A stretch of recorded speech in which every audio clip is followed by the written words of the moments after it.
talon d'or de cette 29e édition du FESPACO au film Katanga. La 29e édition du FESPACO s'achève en apothéose avec la victoire éclatante de Danny Kouyaté. Son film, Katanga, la danse des scorpions, remporte les talons d'or de Yenega, ramenant ainsi la plus prestigieuse récompense du festival au Burkina Faso, 28 ans après le dernier sacre national. Ému, Danny Kouyaté dédie ce prix à tout le peuple burkinabé, soulignant l'importance de cette consécration pour un cinéma qui renaît après des années de défis. Parce qu'il traite de la grande problématique de la gestion du pouvoir et des êtres humains, et qui est un thème complètement universel.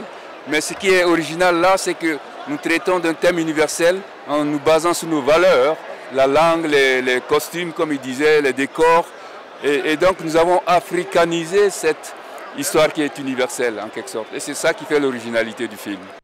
Le jury, par la voix de son porte-parole, salue un film puissant et engagé.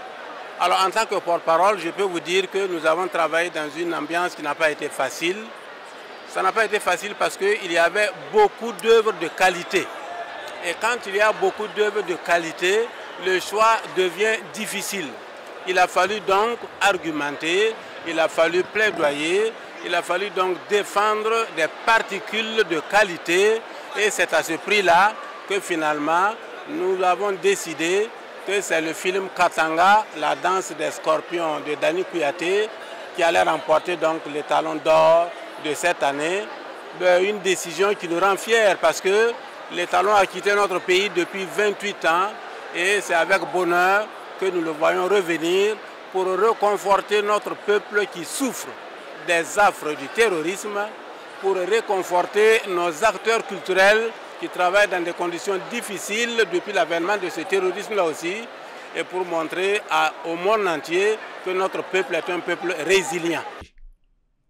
Au-delà de la récompense, cette victoire marque le retour du cinéma burkinabé sur le devant de la scène.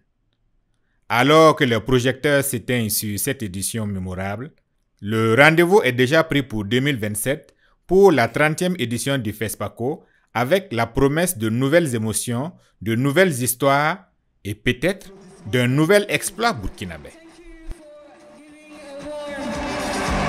Goodbye to His Excellency Captain Ibrahim Traoré.